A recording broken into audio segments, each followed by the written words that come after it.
Buenos días, María Emilia, buenos días, José, y a todos quienes nos miran a través de Manavisión.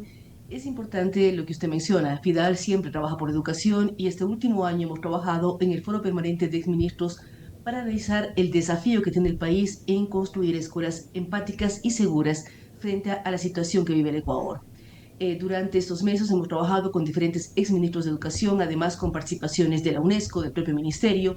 Entre los exministros podemos mencionar a María Brown, a Fausto Seguí Bebaus, Monserrat Kramer, Freddy Peñafiel, Daniel Calderón, Milton Luna, y todos aquellos liderados por la expresidenta y exministra de Educación también Rosalía Arteaga. Esto lo hacemos conjuntamente con el apoyo de la Fundación Konrad Adenauer CAS y su líder que es Johannes Hugel. Así es que vamos realizando foros cada mes para analizar la problemática del país y ver qué alternativas se pueden dar. Los datos son extremadamente complejos porque se habla que el 75% de los casos de violencia sexual es contra estudiantes ocurren dentro del ámbito escolar. Entonces, cómo generar escuelas seguras, cómo buscar que los docentes y los padres trabajen en equipo para precautelar la seguridad de los niños, niñas y adolescentes. Es el trabajo que está haciendo el Foro de Exministros. Es importante mencionar que el Ministerio de Educación, a través de la figura de de su viceministro Gustavo Ayala, participan de manera permanente y ellos nos han hablado de que existe el programa Comunidades Educativas Seguras y Protectoras que actualmente están llegando a 450.000 estudiantes, pero lamentablemente, pese a ello, existe un déficit del 63% en los departamentos de consejerías estudiantiles. Así es que ellos están trabajando para ingresar a nuevos profesionales a los DCs, a los departamentos de consejerías estudiantiles, para lograr conseguir escuelas más seguras y empáticas. ¿Qué parámetros se toman en cuenta o se deberían tomar en cuenta para construir una escuela empática, Claudio? Primero, la aceptación al diferente, no solamente hablar de diferencias en el tema de habilidades o capacidades. Niños con capacidades diferentes tienen que ser admitidos, pero también admitir aquella persona que viene de otras ciudades. Por ejemplo, hemos visto en el Ecuador problemas con migración interna y externa. No es fácil un niño de la sierra que sea bien recibido en un establecimiento de la costa o viceversa. No es fácil que un niño venezolano o colombiano sean bien recibidos en los establecimientos educativos ecuatorianos. Entonces, buscar esta aprecio al diferente, aprecio y aceptación y ponerse en los zapatos del otro, saber qué requieren, cómo apoyarles, qué necesidades pueden ser potenciadas a través de conocer nuevas culturas, diferentes personalidades, diferentes formas de ver y analizar y en esa manera trabajar en equipo entre docentes, estudiantes y lógicamente también con los padres de familia, además de las autoridades. ¿Se han identificado las provincias aquí en el Ecuador donde se necesitarían o donde urge construir estas escuelas más empáticas y seguras? Se habla en estadísticas que las provincias con Ujú. mayor cantidad de habitantes son las que más problemática tienen, indudablemente porque tienen más niños y niñas en el proceso escolar. Entonces podemos pensar en la propia Manabí, en lo que tiene que ver con la provincia de Guayas, de Pichincha, que son provincias que tienen mayor cantidad de niños y niñas escolarizados. Lo que se debe trabajar es visibilizar, generar círculos de confianza en donde los niños y niñas demuestren sus problemas, cuenten sus problemas para que puedan ser evaluados y corregidos de manera oportuna.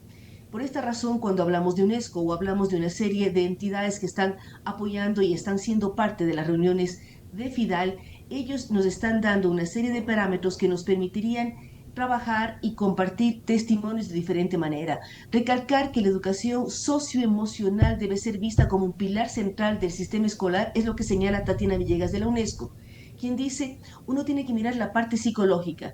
La pandemia, entre otras cosas, nos dejó enseñanzas que es chequear mucho más la salud socioemocional, ver cómo se sienten los niños y niñas, cómo se sienten los adolescentes, cómo se sienten los docentes en el momento actual para garantizar espacios seguros y evitar la violencia, violencia física, violencia psicológica que se puede generar al interior de las aulas. Son una serie de elementos y de puntos que deben ser analizados. Además, cuando se realizan los foros de los exministros, vienen docentes de todo el Ecuador. En este caso, por ejemplo, en el último que se llevó a cabo aquí en el Swiss Hotel, participaron docentes de Bahía de Caracteres, de la ciudad de Manta y la ciudad de Puerto Viejo, contando experiencias en las aulas de clases y qué pasaba con esas comunidades estudiantiles, para ver qué cosas se pueden hacer o qué temas positivos se pueden replicar en otros establecimientos. Igual vinieron docentes de la provincia de La Suay o de la propia provincia de Pichincha o del centro del país a compartir experiencias y a ver qué cosas positivas pueden replicarse en los diferentes aulas y establecimientos educativos del país. Dentro de estos proyectos, no solamente se trata en el momento de hablar de construir escuelas mucho más empáticas, no solamente estamos hablando del tema infraestructura, sino que también quiénes más se vincularían a esta situación. Estaríamos hablando de psicólogos, docentes, médicos y hasta los propios padres de familia se vincularían aún más con este proyecto. A ver, una parte, lógicamente, es la parte de infraestructura, pero eso digamos que Ajá. pasa a segundo plano cuando hablamos del tema socioemocional. Tiene que ver con la aceptación, tiene que ver con la parte de empatía, con la amabilidad que debe haber o temas empáticos al interior de cada recinto escolar. Cómo funciona el docente, cómo funcionan los niños, cómo aceptan y reciben y comparten los espacios y los tiempos. Así que es fundamentalmente más allá de todo lo que tiene que ver con la infraestructura, que indudablemente es importante, pensar en aquello que mencionábamos a través o que ha mencionado el viceministro Gustavo Ayala, ver cómo se incrementa la cantidad de DCs, de estos espacios en donde se trabaja en protección, atención, prevención, promoción y reparación a través de lo que significaría los departamentos de consejería estudiantil. Fortalecerlos es lo que está trabajando el ministerio y esperamos que tomen en cuenta los documentos que están levantando a través del foro de exministros, foro permanente de exministros, para poder presentarlos y incluirlos en los temas que está trabajando el ministerio. Vemos que la situación es compleja, ustedes como medio de comunicación son muy conscientes de ello, miramos todo lo que ocurre en el país y esto no debe estar reflejado en las aulas escolares, deben generarse espacios de análisis, espacios de trabajo y espacios en donde se genere ese diálogo entre todos para que emocionalmente estén cuidados, estén protegidos y puedan convertirse en ciudadanos ecuatorianos activos y proactivos de manera positiva. Claudia, en el informe que ustedes me facilitaron, ¿no? Previo a la entrevista, se mencionó que el 75% de los casos de violencia sexual ocurre fuera del ámbito escolar, pero afecta directamente a los estudiantes sin duda alguna. ¿Cómo puede en este sentido responder el sistema educativo ante esta realidad? ¿Han tenido de pronto ustedes ese acercamiento con autoridades del Ministerio de Educación para que puedan tomar cartas mucho más rígidas en el asunto? Por eso hablamos de la importancia de vincular a los padres de familia. Lamentablemente los casos de violencia sexual muchas veces son casos de violencia intrafamiliar al interior de las propias familias. Entonces, que el colegio, la escuela, el establecimiento educativo se convierte en un espacio en donde los niños, niñas y hasta los padres de familia puedan mencionar, evidenciar la problemática que se vive al interior de sus hogares y de esta manera generar señales de alerta para que sea el Ministerio de Educación, el Ministerio de Salud o la propia policía que pueda intervenir y evitar estos casos de violencia intrafamiliar. Hablamos de violencia sexual, que es muy complicada. Vemos incluso las cifras del Ecuador que hablan de los embarazos adolescentes de manera alarmante. Vemos casos de niñas de 10, 11, 12 años ya embarazadas y esto es violencia intrafamiliar y fuera de las escuelas. Entonces hay que evaluar y hay que dialogar entre todos los sectores para evidenciar la problemática y conseguir que sean sancionados y sean protegidos los niños. Las personas que realizan estos temas sean sancionados y niños, niñas y adolescentes protegidos y que sepan que en los colegios, en las escuelas, en las unidades educativas, tienen un espacio de diálogo en donde puedan contar sus problemáticas y saber que van a ser protegidos de una u otra manera, tanto psicológicamente como físicamente, cuando estos temas se escalen a niveles de autoridades y otros elementos. Claudia, sabemos también que este no sería el único problema que enfrentan los estudiantes, los niños en la actualidad. Y ya usted lo decía, ¿no? El marco de inseguridad que vive el Ecuador y las bandas que reclutan a los estudiantes, más que todo que residen en estas zonas vulnerables. En este sentido, ¿cómo se está manifestando este reclutamiento de niños y adolescentes por estos grupos delictivos y qué se puede hacer para intervenir en esto y salvar a esos niños? Creo que es tarea de todos. Para empezar, evitar los medios de comunicación no deben pasar narconovelas en donde se convierten en los narcotraficantes o en las modelos de la mafia en ejemplos a seguir. Es decir, buscar generar una sociedad en donde se promuevan los valores éticos, se evite hablar de que el capo del cartel es el héroe, entre comillas, y por lo tanto niños, niñas, adolescentes no buscar esos patrones a seguir.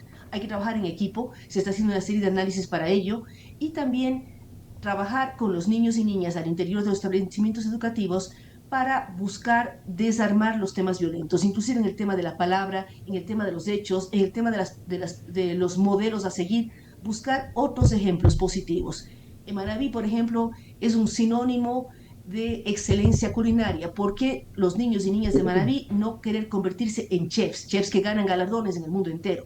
Vemos que este momento Quito es, de acuerdo a todo el tema turístico, una de las ciudades patrimoniales más reconocidas en el mundo y reconocidas para que se haga turismo hacia Quito. Contemos eso. Contemos lo que Manabí está viviendo ahora con el segundo Congreso de Esculturas ligado a la ULEAM, para que los niños y niñas quieran ser escultores. Es decir, buscar patrones diferentes que muestren que uno puede llegar a ser exitoso, a tener un futuro prometedor de manera positiva, alejándose de la violencia y los ejemplos que lamentablemente estamos viendo a diario en los medios de comunicación.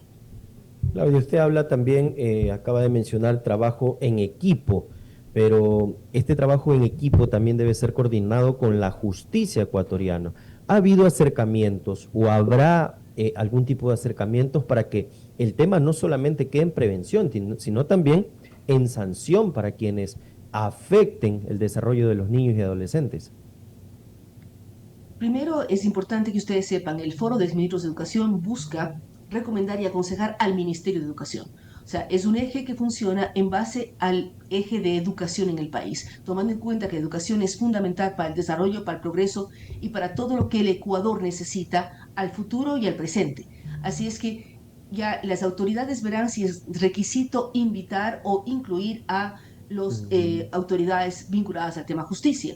Se van a dar charlas a lo largo de estos meses. También se ha trabajado con charlas en el tema de prevención con personas vinculadas al sector judicial, pero es ir generando alertas. Ecuador vive un problema complejo y lo importante es que el Ministerio de Educación se convierta en entidad rectora para garantizar este trabajo de equipo y para liderarlo con entidades de justicia, con entidades de salud y con la comunidad en general. ¿Se ha También realizado nosotros algún como... Sí. tipo, se ha realizado algún tipo de censo como para conocer más o menos de cuántas instituciones estaríamos hablando a nivel nacional? Es complejo, no tengo la información, habría que chequearla con el Ministerio de Educación en qué entidades se están haciendo denuncias, en qué entidades se presenta la Mm. problemática, pero lamentablemente los casos son muy altos. Hay más conocimiento de lo que pasa con desnutrición que lo que pasa con violencia, pero desnutrición también es otro tipo de violencia a los niños porque están malnutridos y los padres deben ser educados. Entonces volvemos al eje de educación. Para violencia, para nutrición, para todos los elementos, hay que trabajar en base a la capacidad y a la educación, no solamente de niños, niñas, adolescentes en colegios, sino de docentes y padres de familia. Así que es una serie de elementos que tenemos que aunar y los medios de comunicación pueden ser extraordinarios aliados para que a través de la información que ustedes den, también ayuden a informar y a capacitar a los diferentes sectores de la ciudadanía. María Bien, Emilia. ¿qué resultados han tenido después de estos ciclos que ya han mantenido entre exministros y también personas que forman parte de este foro? Es un proyecto nuevo, no llega al año todavía de funcionamiento, pero lo importante es generar espacios en donde se transmiten experiencias. Por ejemplo, en este último foro estuvieron presentes los directivos de SEAT y esta institución importante de Bahía vinculada al mundo Bahá'í, en donde su eje fundamental es la paz. Entonces, ejemplos como de este colegio, de esta unidad educativa, pueden ser replicados en otros espacios. Igual lo que están haciendo en Puerto Viejo, unidades educativas vinculados a Fe y Alegría y al mundo jesuita, es decir, ir Ujú. replicando ese tema de elementos. El primer paso es visibilizar la problemática y el segundo paso es ver hacia dónde podemos corregir, mejorar y evitar los problemas de violencia. Fidel, como ustedes saben, ya tenemos más de 25 años trabajando en temas educativos. Otro de los elementos donde también están vinculados varios exministros es el concurso de excelencia educativa.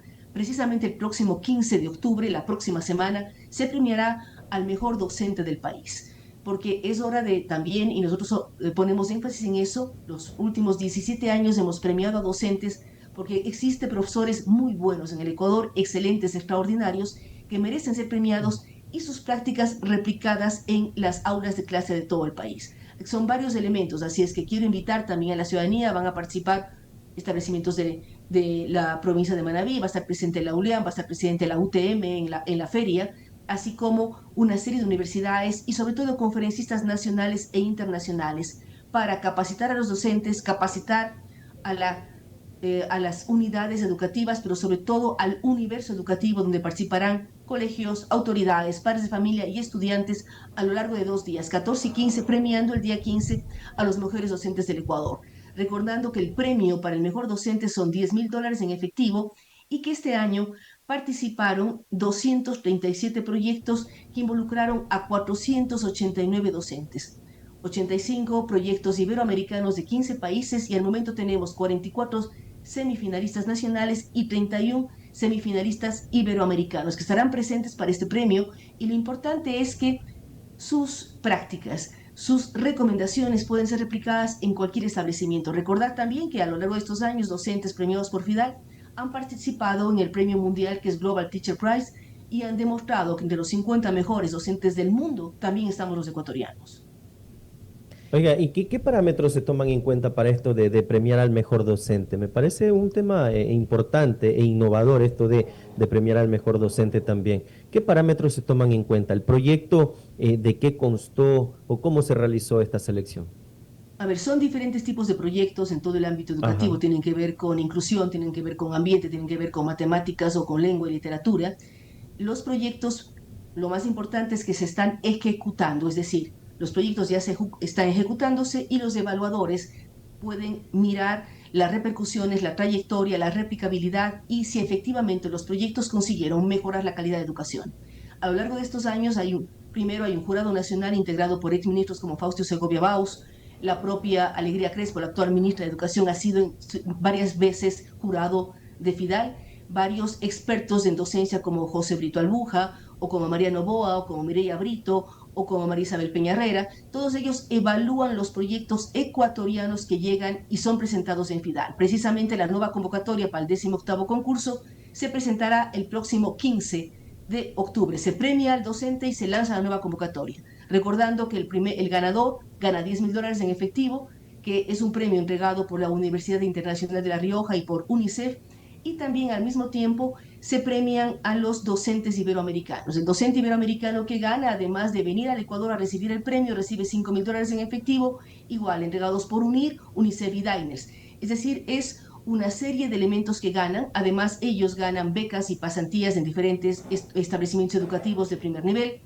4 de los docentes ganadores visitan algún país iberoamericano para contrastar prácticas y ver cómo están trabajando en hermanos países iberoamericanos y cómo se está trabajando en Ecuador. Este año fueron los docentes del 16º concurso, viajaron a Lima, Perú. El año anterior viajaron a Salvador, hace 2 años viajaron a Honduras, y es decir, se generan prácticas. Lo importante es que se replican proyectos tanto aquí como fuera del Ecuador, mostrando la excelencia del docente ecuatoriano. Usted decía que nomás se mira alcance, se mira originalidad del proyecto, replicabilidad, si el proyecto es posible de ser replicado o no en otros establecimientos educativos, se evalúa los impactos, si los niños leen más libros o no leen más libros, hablando en temas de literatura, si entienden lo que leen, porque es importante señalar, las habilidades de los niños y niñas y adolescentes del Ecuador deben ser en matemáticas las básicas y en lenguaje, la lectoescritura, pero saber entender lo que se lee, tener capacidad de preguntas y criterio para hacer análisis críticos. Así son una serie de elementos que los docentes y los evaluadores miran en los diferentes proyectos. El año pasado ganó un proyecto de la ciudad de Quito, hace 2 años ganó un proyecto de la ciudad de Esmeraldas, y vemos que todo el país participa en el concurso porque saben que se premia de manera absolutamente justa y buscamos los mejores ejemplos para que puedan ser replicados en diferentes lugares del país y de Iberoamérica. Listo, Claudia, ha sido un gusto mantener este diálogo con usted, Manavisión Plus. ¿Hay alguna otra cosita que se nos esté escapando de pronto y sea necesario mencionar en el marco del foro para el bien de los estudiantes? Sabemos en esta construcción de escuelas seguras, empáticas, es un desafío para ustedes también. Es un desafío y por favor, si ingresan en la página web de Fundación FIDAL, que es www.fidal-medioamlat.org, ahí encontrarán los insumos del foro, del Foro Permanente de Exministros de Educación y también la información para participar en el concurso de excelencia educativa. Todo lo que FIDAL hace se refleja en su web y esperamos que ustedes sean parte y nos manden comentarios, manden preguntas y siempre estamos listos para colaborar con los diferentes docentes, estudiantes y padres de todo el país.